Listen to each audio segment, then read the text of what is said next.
देखिए, मौसम का मिजाज बदला हुआ है, ऐसे में गर्मा गर्म चाय मिल जाए तो फिर क्या ही कहना। तो चलिए गर्मा गर्म चाय के साथ चर्चा भी कर लेते हैं। उज्जैन में विस्तार न्यूज ने कवियों के साथ चाय पर चर्चा की, जहां कवियों ने अपने अंदाज में चुनावी हाल को बयां किया तो पार्टियों पर जमकर व्यंग्यवाण भी छोड़े।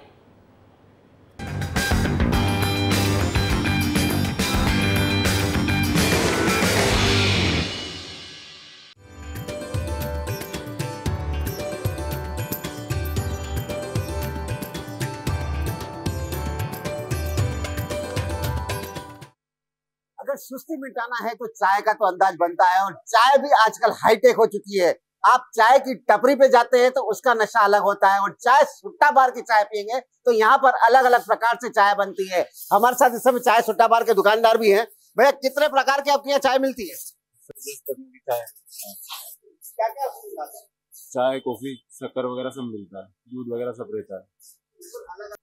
यहाँ पर चाय बनाई जाती है, और हम आपको इस दुकान का लुक भी दिखाते हैं कि जिस प्रकार हमारा देश हाईटेक हो चुका है, वैसे ही हाईटेक तरीके से यहाँ पर चाय मिलती है। लगभग 10 से 15 प्रकार की यहाँ पर चाय बेची जाती है। अलग अलग फ्लेवर्स में आपको चाय का अंदाज मिलेगा। लेकिन जो चाय की चुस्की है, वो इस बार लोकसभा में किसकी चुस्की दुरुस्त करेगी, किसकी मिटाएगी। और ये है हमारे साथ उज्जैन के विश्वविख्यात कवि है, जो चाय पर चर्चा होने वाली। आज हमारी चाय पे चर्चा कवियों के साथ होगी। हमारे साथ दिग्गज कवि लोग सभी साथ में हैं। सर, सबसे पहले तो विस्तार न्यूज में आपका स्वागत है। सबसे पहले तो यहाँ की चाय के बारे में पूछना चाहेंगे, किस प्रकार की आप चाय पी रहे हैं? यहाँ की चाय बहुत फेमस है, बहुत स्वादिष्ट है, और चाय सुट्टा बार पर कई तरह की चाय मिलती है, लेकिन हम ये कम शक्कर वाली चाय पी रहे हैं, अदरक वाली। तो क्या इस बार लोकसभा चुनाव में आपके अंदाज से क्या लग रहा है, इस बार लोकसभा का मिजाज कवि के अंदाज से? देखिए, सारा देश जान रहा क्या हो रहा है। कांग्रेस भाजपा दो मुख्य पार्टियां हैं। आप वाले कहीं भी नहीं है नाप में, केवल मामला है कांग्रेस का और भाजपा का। तो G23 एक ग्रुप हुआ करता था, उसमें से कुछ लोग निकल गए हैं, लेकिन बहुत सारे लोग उसमें हैं अभी भी। वो क्या कह रहे हैं, सोनिया जी से रिक्वेस्ट कर रहे हैं, सोनिया जी से रिक्वेस्ट कर रहे हैं। वो बहुत प्रसिद्ध गीत है, हमारी विनती सुनो सोनिया रानी, कांग्रेस को बचाए रखना, कांग्रेस को बचाए रखना, हमें सिर्फ तेरा ही सहारा महारानी, राहुल को छुपाए रखना, कांग्रेस को बचाए रखना। कांग्रेस को बचाए रखना, चाय की चुस्की चलती रहे। और क्या कहेंगे आप? साहब, हम तो ये कहेंगे कि कांग्रेस को बचाने के लिए बहुत ज्यादा जरूरी है कि कांग्रेस कुछ अपने हिसाब से नए नए नारे गढ़े। नारे नए गढ़ेगी तभी वो कुछ आगे बढ़ पाएगी। जैसे कैसा वो नारा गढ़े, पंजे पर तुम मोहर लगाओ, आलू डालो सोना निकलवाओ, या ना मंदिर ना भोली गैया, बोलो हमारे संग विश्वेश्वरैया। पंजाबी साथी हैं कांग्रेस के, वे नारा लगा सकते हैं कि आपके दर पर आए सवाली, उठाओ हाथ वो ठोको ताली। और वैसे इन दिनों एक और पार्टी बड़े फॉर्म में चल रही है, खासतौर पे दिल्ली में। वो बोल सकती है, अपनी बोतल अपना नाच, मुफ्त में बिजली मुफ्त अनाज। और एक नारा और ले सकते हैं वो पंजाब के लिए खासतौर पर, कि रे वोटर तू कहना मान, मान नाम का रखना मान। रंग जमेगा, क्योंकि लोकसभा चुनाव का समय है। दोनों ही पार्टियां कमर कसे हुए हैं, और कहीं ना कहीं जिस प्रकार इस बार तो आप पार्टी भी मैदान में उतरने वाली है, इंडिया गठबंधन उतरने वाला है। तो यहाँ पर जिस प्रकार चाय का अंदाज है, क्योंकि 15 प्रकार से चाय है तो 15 पार्टियां भी हो सकती हैं। क्या कहेंगे आप चाय की चुस्की के साथ? नमस्कार। चाय की चुस्की के साथ तो नरेंद्र सिंह अकेला एक ही बात कहना चाहता है कि उज्जैन की चाय भैया पूरे भारत की चाय है। यहाँ की चाय का कोई जवाब ही नहीं है। और अगर हाँ सवाल भैया लोकसभा चुनाव का, तो आप देख ही रहे हो, भाजपा वाले कांग्रेस में आ रहे हैं, कांग्रेस वाले भाजपा में जा रहे हैं। ये अलग बात है कि ज्यादा कांग्रेसी भाजपा में आ रहे हैं। तो मैं ये कहना चाहता हूं कि ताजमहल देखने विदेशी आ रहे हैं, ताजमहल देखने विदेशी आ रहे हैं, नेताओं के कपड़े स्वदेशी आ रहे हैं। और भाजपा इस समय बहुत मजे में है क्योंकि उछलते कूदते कांग्रेस ही आ रहे हैं। ऐसा है कि देश में चाय और चाय वालों की चर्चा है। खास बात क्या है कि पार्टी अपनी जगह, पर इस देश के मतदाता को लालची नहीं होना चाहिए। हो क्या रहा है, मैं आपको एक टुकड़ा बताता हूं। एक नेताजी कर रहे थे चुनाव प्रचार भी धुआंधार। उनसे टकराया एक विरोधी पार्टी का मतदाता, राजनीति का ज्ञाता। बोले, नेताजी मुझे पटाना बहुत टफ है क्योंकि मेरा रुझान दूसरी तरफ है। मुझे पटाना बहुत टफ है क्योंकि मेरा रुझान दूसरी तरफ है। नेताजी थे घुटे घुटाए, उनने मारा दांव। सुन, इधर जाम नमकीन सलाद बर्फ है, इधर जाम नमकीन सलाद बर्फ है। अब बता तू किस तरफ है। चाय की चुस्की चाय वाले के साथ ही है, जैसा देश का मिजाज है। नारे की बात की थी, इन्होंने कहा गठबंधन हुआ। मैं तीनों चीजों के बारे में बात करूंगा विस्तार चैनल के माध्यम से। वे चाय सुट्टा बार, चाय सुट्टा और बार तीनों ये है इसमें। और उज्जैन की चाय जैसा बताया कि विश्व विख्यात है। हमारे साथ नरेंद्र भी है, चाय भी और चाय वाला भी है। तो देश जिस भाषा को बोलना चाह रहा है, नारे की बात की, लोग कह रहे हैं कि एक नारा चल रहा, बोला आएगा तो मोदी। अपने साथ राहुल भी है और राहुल भी है। तो कह रहे हैं कि आएगा तो मोदी, आएगा तो मोदी। ऐसे नहीं आएगा। एक बार फिर देशद्रोह के फण पर गहरी चोट करो, जात पंथ के भाव त्याग दो, खत्म स्वयं के खोट करो, और केवल नारे देने भर से मोदी जीत ना पाएंगे। उनको अगर जिताना है तो निकलो घर से वोट करो। तो ये देश जिस प्रतिबद्धता और जिस विचारधारा के साथ में जी रहा है, देश पूरा राममय हो चुका है। देश जिस पथ पर अग्रसर है वो राम सनातन का पथ है। और आपने देखा होगा 22 जनवरी की जो प्राण प्रतिष्ठा का वो अवसर था, उसमें कांग्रेस ने उस प्राण प्रतिष्ठा का न्योता ठुकरा दिया, ये कह के कि आरएसएस का इवेंट है, ये बीजेपी का इवेंट है। लेकिन ये तो बीजेपी का भी नहीं हो सकता, क्योंकि बीजेपी के पहले राम राज्य था, राम थे। तो ऐसे आप कैसे कह सकते हैं कि कांग्रेसी ने बहिष्कार किया? बिल्कुल आपका कहना सही है कि ये बीजेपी का इवेंट नहीं हो सकता, लेकिन 500 वर्षों के वनवास को, अगर भगवान श्री राम जी के 500 वर्ष के वनवास को अगर कोई पार्टी खत्म कर सकती है तो उसने भाजपा है, और उसने वो काम किया है। ऐसा नहीं है ये बात हुई कि उन्होंने न्योता ठुकरा दिया भगवान श्री राम जी के प्राण प्रतिष्ठा का, कि पूरी दुनिया हुई है राम की दीवानी, देखो हम बड़ भागी हैं जो यह क्षण पाया है। कई बेटे भारती के बलिदान है यहाँ पे, इन्हें लगा बीजेपी ने मंदिर बनाया है। और कुछ लोगों का दिमाग इतना खराब हुआ, डूबते जहाज में भी छेद करवाया है। और कई जन्मों के पाप का प्रभाव यह था जो प्रभु श्री राम जी का न्योता ठुकराया है। आप देखिए, अभी पिछले दिनों एक युवा नेता, जो युवा कहता है लेकिन युवा है नहीं, 50-52 साल का व्यक्ति युवा नहीं होता है, वो यात्रा पे निकले हैं। पहले भारत जोड़ो यात्रा निकाली, फिर भारत जोड़ो न्याय यात्रा निकाली थी। यात्रा से कुछ होता नहीं है। मेरा किससे होगा फिर? मैं बताता हूँ आपको।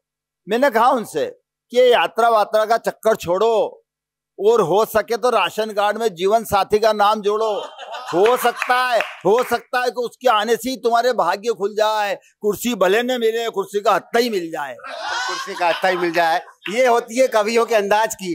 क्या कहेंगे सर, चाय की चुस्की पर? तो इतनी बढ़िया है, और बार बार मुझे लग रहा है कि खाली मेरा पैमाना, वो बस इतनी शिकायत है, वो बस इतनी शिकायत है। तो बार बार खाली हो रहा है प्याला चाय का, ये शिकायत है। तो बात क्या है कि बीजेपी वाले बीजेपी की बात कर रहे हैं, कांग्रेस वाली कांग्रेस की बात कर रहे हैं। पर मैं कह रहा हूं कि कभी जो छोटी मोटी पार्टियां हैं उनकी भी तो सुध लेना चाहिए।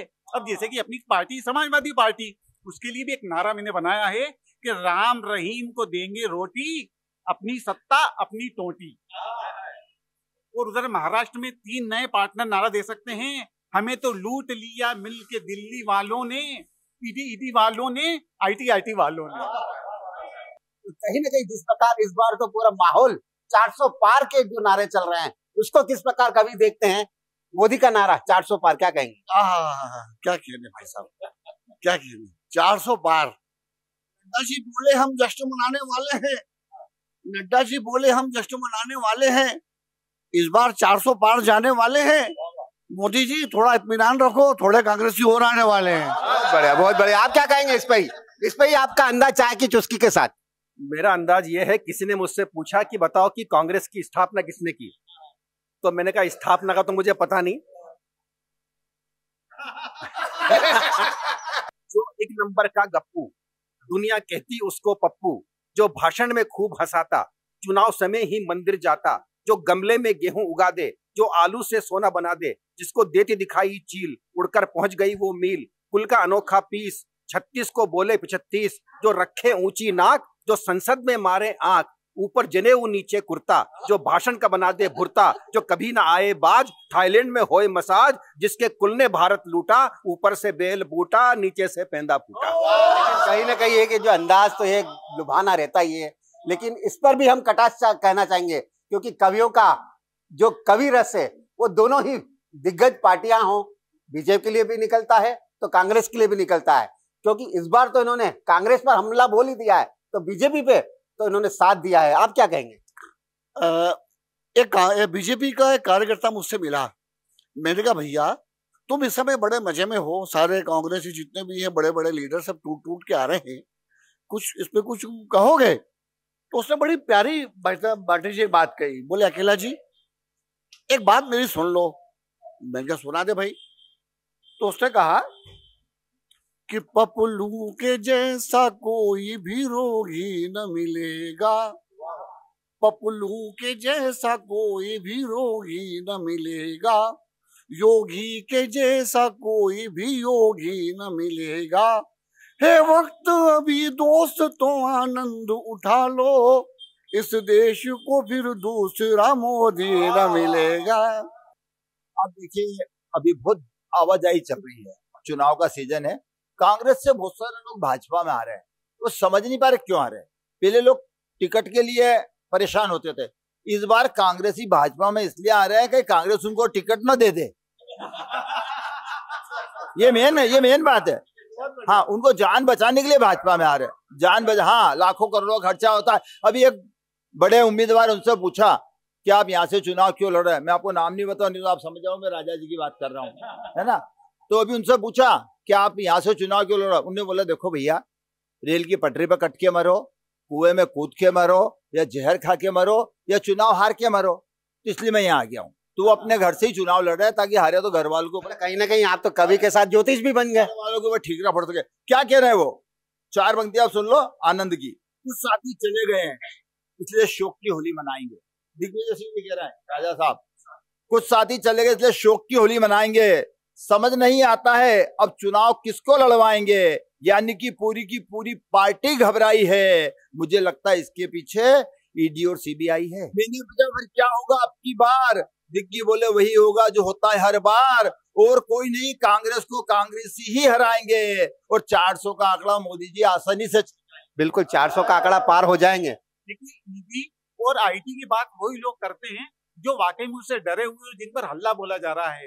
लेकिन बीजेपी जो बहुत विजय पथ की ओर लगातार आगे बढ़ रही है, उसके पास अच्छे अच्छे नारों की कमी नहीं है।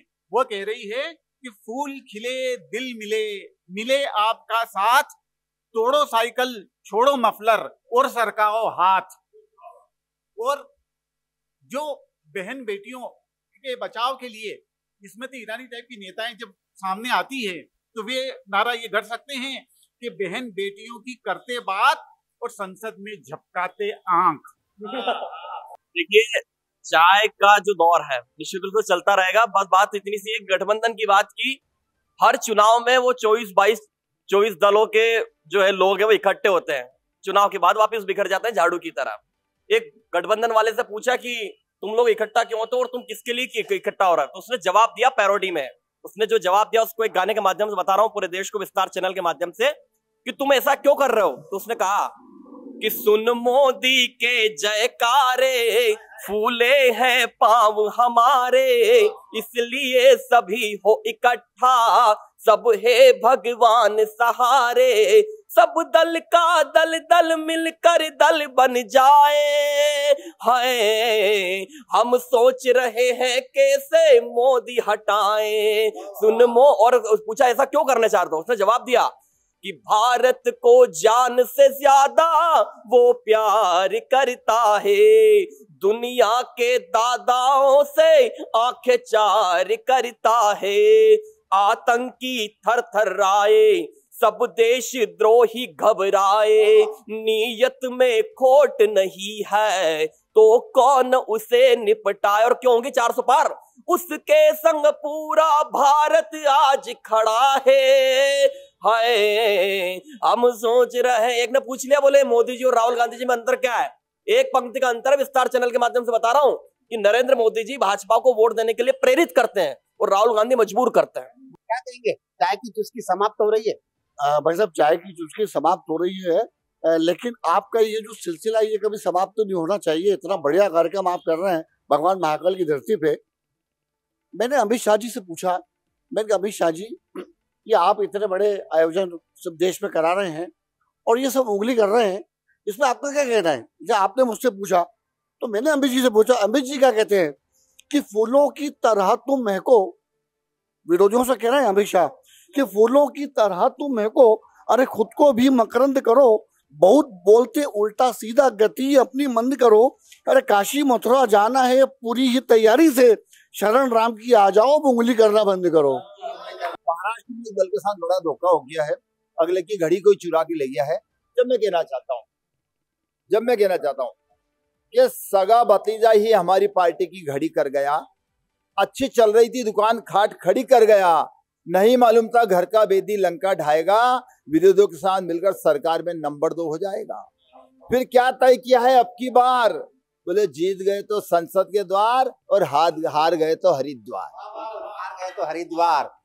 विस्तार न्यूज की जो पहल है इसके बारे में क्या कहें? देखिए, विस्तार न्यूज की जो ये पहल है बहुत शानदार है, और हम जितने भी कवि हैं, जैसे मैं, नरेंद्र सिंह अकेला, अशोक भाटी जी, राहुल शर्मा जी, सुरेंद्र सरकेट जी और दुबे जी, शशांक दुबे जी, आपने आज उज्जैन में जो ये अलग जगाई है, ये आप अलग इसी तरह जगाते रहें, मतदाताओं को जागरूक करते रहें। हमारी ओर से आपको बहुत बहुत शुभकामनाएं। अलग हो जाए। आखिरी बात करूंगा, कविता बड़ी लंबी है। अब तो था कि नीचे से फिंदा फूटा, अब कहूंगा कि ऊपर भी बेल बूटा, नीचे भी बेल बूटा है। एक भारत की शान जिसके आगे झुके जहान, है एक भारत की शान जिसके आगे झुके जहान। वो जिस देश में जाते वहां जाकर के छा जाते, हो जापान या इजराइल सब तत्पर देने आइल। जिससे चीन की सेना हारे, जो पाक को चांटे मारे, जिसके तेवर हैं जी जाके, घुसाया बिन वीजा के, फिर उसी मुल्क को डांटा वहां खत्म हो गया आटा। जिसने हिम्मत दिखलाई धारा 370 हटाई, है जिसकी राम में निष्ठा, तो हो गई प्राण प्रतिष्ठा, उसको हो गई प्राण प्रतिष्ठा। जिसको विपक्षी बोले फेंकू, मैं उसको कैसे देखूं, फिर उसको दुनिया ने देखा, गुंडों को तिहाड़ में फेंका। है जिसके भाषण में धार, जो अब की करेगा पार, पूरे 400 पार। 4 जून को ही मालूम पड़ेगा कि लोकसभा में बीजेपी का हल्ला बोल होता है या कांग्रेस बीजेपी के सपनों को चूर करती है। लेकिन आज की जो पेशकश थी चाय पर चर्चा कवियों के साथ, तो कवियों ने रंग जमाया है, लेकिन रंग कितना चढ़ेगा ये तो मतदाता जब वोट करने जाएगा तभी मालूम पड़ेगा। मैं सिंह ठाकुर के साथ संतोष कृष्णानी, विस्तार न्यूज, उज्जैन।